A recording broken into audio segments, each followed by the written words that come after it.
तो साथियों, अगर आज के मार्केट की बात करें, कोहराम मचा हुआ था मार्केट में। Through out the day market हमें गिरता हुआ देखने को मिला है। ऑल्दो अगर कुछ पॉइंट्स की हम बात करें तो यहाँ पे हमें रिकवरी के एक सिग्नल भी देखने को मिले, लेकिन वो सस्टेन नहीं कर पाए। लेकिन वहीं अगर आप डॉ जोन्स का चार्ट देखेंगे तो शुरुआत में ही एक फ्री फॉल देखने को मिल रहा है और यहाँ पे अभी तक हमें कोई भी ऐसे रिकवरी के सिग्नल नहीं देखने को मिले हैं। देखते हैं थ्रू आउट द डे यहाँ पे डॉ जोन्स का परफॉर्मेंस कैसा है, क्योंकि डेफिनेटली इसका इम्पैक्ट कल के हमारे मार्केट में ज़रूर पड़ेगा। लेकिन दोस्तों, इसी बीच मुझे अटल जी की एक लाइन याद आती है कि सरकारें आएंगी और जाएंगी, लेकिन ये देश बने रहना चाहिए, इस देश का लोकतंत्र बने रहना चाहिए। और अगर इन्हीं लाइन में हम शब्दों की कुछ हेरा फेरी कर दें तो दोस्तों मार्केट ऊपर और नीचे आता जाता रहता है। बस हमारे कोर पोर्टफोलियो में फंडामेंटली स्ट्रॉन्ग स्टॉक्स बने रहना चाहिए। ऑल्दो मैं यहाँ पे कोई भी पॉलिटिकल कमेंट नहीं करना चाहता हूँ, ये तो सिर्फ एक प्लेटफॉर्म है जहाँ पे हम एक नॉलेज शेयर कर रहे हैं, ताकि एक विन विन सिचुएशन आपके लिए भी हो सके, मेरे लिए भी हो सके, कुछ मैं भी आपसे लर्न कर सकूँ और कुछ आप मुझसे भी लर्न कर सकें। और दोस्तों, इसी सोच विचार के साथ मैंने कुछ एक फ़िल्टर लगाया ताकि कुछ ऐसे स्टॉक्स का वहाँ पे जो है तो हम स्क्रीनिंग कर सकें जो कि एक अच्छे वैल्यूएशन पर अवेलेबल हैं, एक अच्छे करेक्शन के साथ अवेलेबल हैं, जहाँ पे मार्केट कैपिटलाइजेशन का रिस्ट्रिक्शन हमने 40,000 के ऊपर रखा ताकि वहाँ मिड और लार्ज कैप के स्टॉक को कंसीडर किया जा सके। पी रेशियो की हम बात करें तो वो हिस्टोरिकल पी रेशियो 5 ईयर और 3 ईयर से कम होना चाहिए और करंट मार्केट प्राइस जो है 200 डे मूविंग एवरेज से कम होना चाहिए। और जब ये फिल्टर मैंने लगाया तो हमारे सामने लिस्ट आते हैं कुछ इन स्टॉक्स की, और इसमें से वाकई कुछ स्टॉक्स जेम स्टॉक्स हैं जो मेरे हिसाब से पोर्टफोलियो में रखने चाहिए और बहुत अच्छे वैल्यूएशन पर हैं वाकई में। उनमें से अगर हम एक बात करें, यहाँ पे HDFC AMC डेफिनेटली एक बहुत अच्छा स्टॉक है, फंडामेंटली स्ट्रॉन्ग स्टॉक है। यहाँ पे डेट की बात करें, डेट फ्री कंपनी है ये। लेकिन हाँ, लोगों को अभी यहाँ पे थोड़े से ग्रोथ में डाउट हो सकते हैं, तो वो मुझे भी है। देखिए, क्योंकि बात करें अगर हम HDFC AMC की या फिर कैम्स की बात करें तो जिस तरीके के कंपनी के नंबर्स हमें देखने को मिले तो वो कहीं ना कहीं अभी एक डाउट क्रिएट कर रहे हैं। ऑल्दो कंपनी वाकई में दोनों ही बहुत अच्छी है और मेरे पोर्टफोलियो में HDFC AMC नहीं है, क्लियर कट मैं बता देना चाहता हूं, लेकिन कंपनी अच्छी है ये। मेरे पोर्टफोलियो में जो है वो है कैम्स और इसका लगभग मेरे पोर्टफोलियो में 3 to 4% का एलोकेशन है। इससे ज़्यादा मैं यहाँ पे अभी एलोकेशन करना नहीं चाहता हूँ। मैं इनके फर्दर जो है कुछ क्वार्टर के नंबर देखना चाहूँगा एंड देन डिसाइड करूँगा कि अभी इसको फर्दर ऐड करना है या नहीं। लेकिन अगर किसी के पोर्टफोलियो में ये स्टॉक है और हायर लेवल पर उन्होंने ले रखा है और कम क्वांटिटी में है, एवरेजिंग करना चाहते हैं, तो डेफिनेटली इन लेवल्स पर वो एवरेजिंग कर सकते हैं। यहाँ पे एक नेगेटिव चीज़ जो ये है तो वो यहाँ पे सेल्स ग्रोथ हमें बहुत अच्छी नहीं देखने को मिली। इनफैक्ट मैंने कुछ शॉर्ट्स भी डाले हुए थे जिसमें HDFC AMC का जो AUM ग्रोथ है उसके बारे में मैंने दिखाया हुआ था। क्वार्टर ऑन क्वार्टर उतनी खास ग्रोथ हमें नहीं देखने को मिली इनके इक्विटी AUM में, और यही रीज़न है कि स्टॉक प्राइस में हमें गिरावट देखने को मिली। But in the long run मुझे बिजनेस में फेथ है, म्यूचुअल फंड इंडस्ट्री के बिजनेस में फेथ है, और यही रीज़न है कि कैम्स को मैं अभी भी होल्ड कर रहा हूं, मैंने उसको सेल नहीं किया है। ऐड करने वाली बात अलग है, ऑल्दो मेरे पास इनफ क्वांटिटी में है, वो सफिशिएंट मेरे पोर्टफोलियो का एक पार्ट है वो, that's why I am not adding right now. तो अगर इस स्टॉक की बात करें तो प्रॉब्लम सिर्फ यहाँ हमें देखने को मिल रही है, अदरवाइज सारे नंबर्स इसके बहुत बेहतरीन है। ऑपरेटिंग प्रॉफिट मार्जिन की बात कर लीजिए, ROE ROC की बात कर लीजिए, तो कंपनी काफ़ी अच्छी है, फंडामेंटली काफ़ी स्ट्रांग है। लेकिन अगर यहाँ पे एक कंपनी की मैं बात करूँ, डिवीस लैब, बहुत ही शानदार ये कंपनी है, और यहाँ पे आप देख सकते हैं कि अगर हम इसके हिस्टोरिकल PE की भी बात करें तो आप देखेंगे 3 साल का जो PE है 38 था, वहाँ से अभी करंट PE इसका 30 का चल रहा है। 5 ईयर के PE की बात करें 33 का था, तो वहाँ से भी ये हिस्टोरिकल PE से एकदम जो इसका मीडियन हिस्टोरिकल PE है उससे ये नीचे हमें देखने को मिल रहा है। ऑल टाइम हाई से बात करें 34% के करेक्शन पर है, और सबसे इम्पॉर्टेंट बात, मार्केट ने जो रैली दी है अभी लगभग लगभग 18 से 20% की जो निफ्टी में हमें रैली देखने को मिली। कई स्टॉक्स बहुत ज़्यादा चले लेकिन ये स्टॉक नहीं चला है, अपने बॉटम से सिर्फ 6% की ग्रोथ दिखाया है। तो डेफिनेटली इस स्टॉक को पोर्टफोलियो में ऐड किया जा सकता है।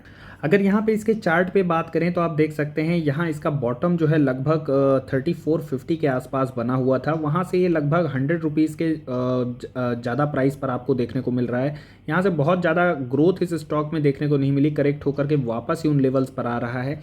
फ्रेश एंट्री लेना चाहते हैं अपना पोर्टफोलियो डाइवर्सिफाई करके फार्मा सेक्टर में अगर कहीं निवेश करना चाह रहे हैं तो Divi's Lab is one of the best choice, और डेफिनेटली आप इन लेवल्स पर इसको ऐड कर सकते हैं। ज़्यादा यहाँ इसका वेट ना करें 3450। कल के मार्केट में अगर गिरावट होती है तो हो सकता है अर्ली सेशन में ही ये आपको 3500 के आसपास ट्रेड करता हुआ देखने को मिल जाए।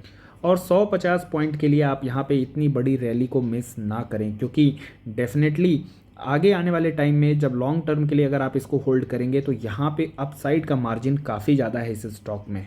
टॉकिंग अबाउट अनदर जेम, तो यहाँ पे मुथूट फाइनेंस मुझे काफ़ी अच्छे वैल्यूएशन पर देखने को मिल रहा है।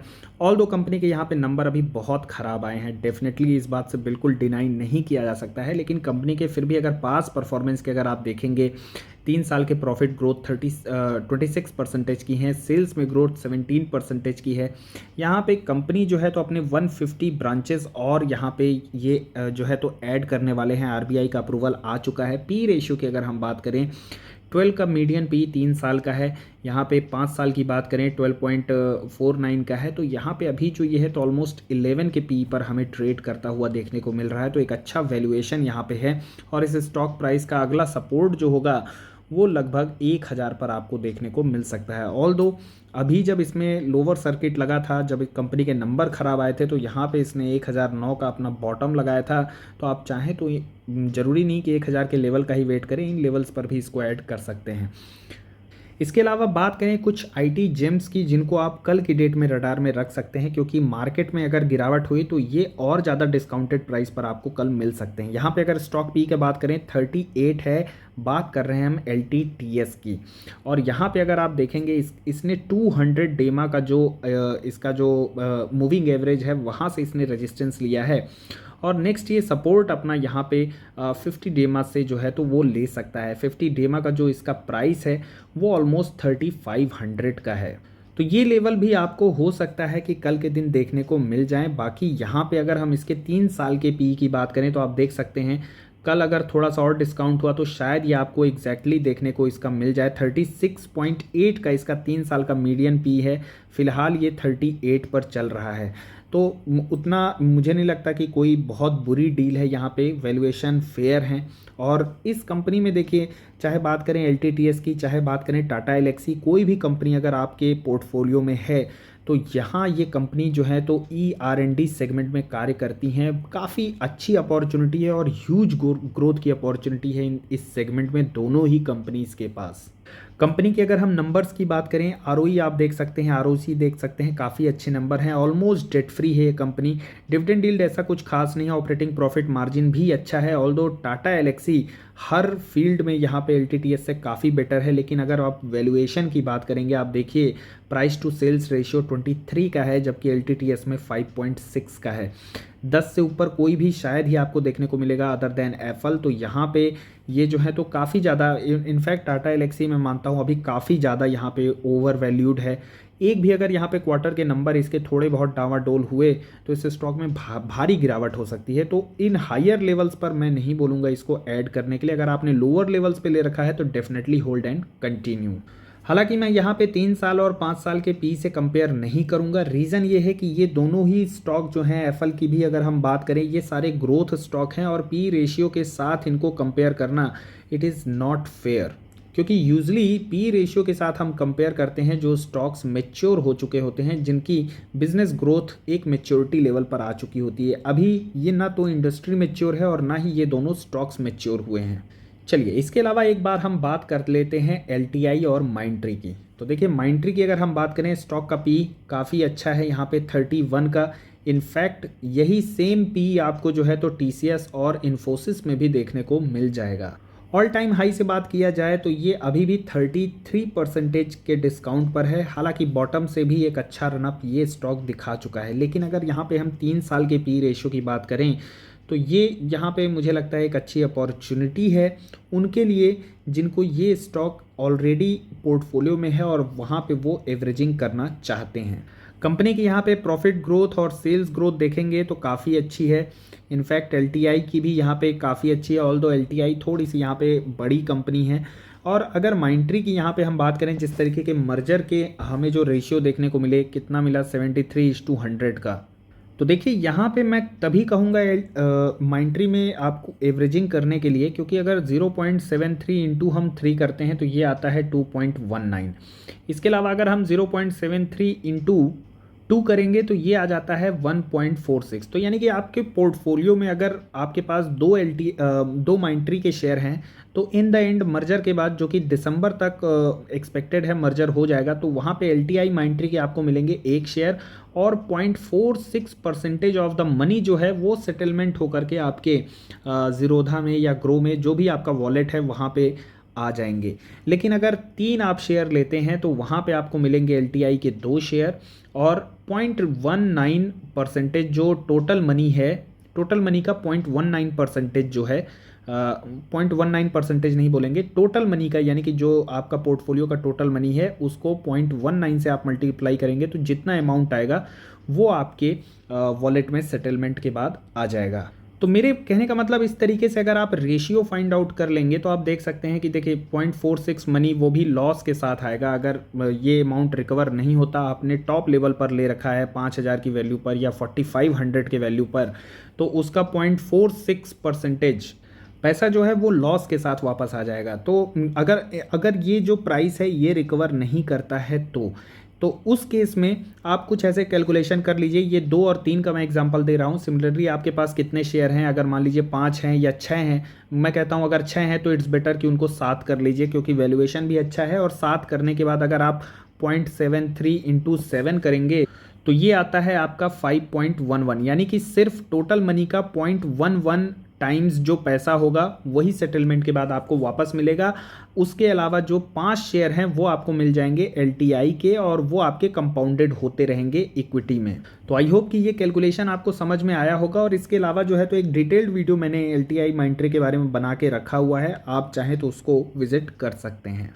तो उस हिसाब से इसमें ज़्यादा एलोकेशन नहीं करना है, सिर्फ आप अपना कैलकुलेशन देख लीजिए कि आपको ज़्यादा से ज़्यादा LTI के शेयर्स मिल जाएं और वो पैसा जो है लॉस के साथ एक अकाउंट में कम आए, बस इतना ध्यान रखना है। अदरवाइज़ अगर मैथ सही बैठ रही है तो इसमें कुछ करने की ज़रूरत नहीं है, एज इट इज़ इसको पड़ा रहने दें और फ्रेश एंट्री इसमें लेने की ज़रूरत नहीं है। मुझे लगता है LTI में आप फ्रेश एंट्री लें अगर लेना चाहते हैं तो। इसके अलावा बात करें LTI का तो ये बहुत बेहतरीन यहाँ पे अपॉर्चुनिटी है। मुझे लगता है ये इनफैक्ट इसका जो पी है ये यहाँ पर आपको माइंट्री के कंपेयर में थोड़ा सा ज़्यादा देखने को मिलेगा। लेकिन अगर आप 3 साल और 5 साल के पी से कंपेयर करेंगे जो इनका मीडियन पी हुआ करता था, तो वहाँ से ये जो नंबर हैं ये काफ़ी बेटर यहाँ पे आपको देखने को मिलेंगे। बाकी अगर चार्ट पैटर्न पर देखा जाए तो ये भी अपने 200 डेमा से यहाँ पे रेजिस्टेंस लिया है ये स्टॉक, और आप देख सकते हैं कि वहाँ से इसने जो सपोर्ट है 100 डेमा का उसको भी ब्रेक कर दिया है। आप ये देख सकते हैं क्लोजिंग यहाँ पे नीचे हमें देखने को मिली है। अगला इसका जो सपोर्ट है वो 4573 पर आएगा, जो कि इसका 50 डे मूविंग एवरेज है। ऑल दो यहाँ पे एक अच्छा सपोर्ट आप 4500 पर एक्सपेक्ट कर सकते हैं। फर्दर डाउन साइड की बात किया जाए तो यहाँ पे 3900 और 4000 के जो सपोर्ट हैं वो यहाँ पे इसका एक बॉटम बना हुआ था। तो आप चाहें तो 4500 से एक बार फिर से इसको ऐड करना शुरू कर सकते हैं अगर फ्रेश एंट्री लेना है। बाकी एवरेजिंग भी करना है, हायर लेवल्स पे ले रखा है तो यहाँ पे 4500 से एवरेजिंग करना शुरू कर सकते हैं। एक स्टॉक उठाइए 4500 पर, दूसरा स्टॉक उठाइए आप 4000 पर, अगर वो लेवल आने वाले टाइम में आपको दिखता है तो। आज की वीडियो में दोस्तों बस इतना ही। कंटेंट अगर अच्छा लगा हो तो वीडियो को लाइक कर सकते हैं and do not forget to subscribe our channel. Thanks for watching the video.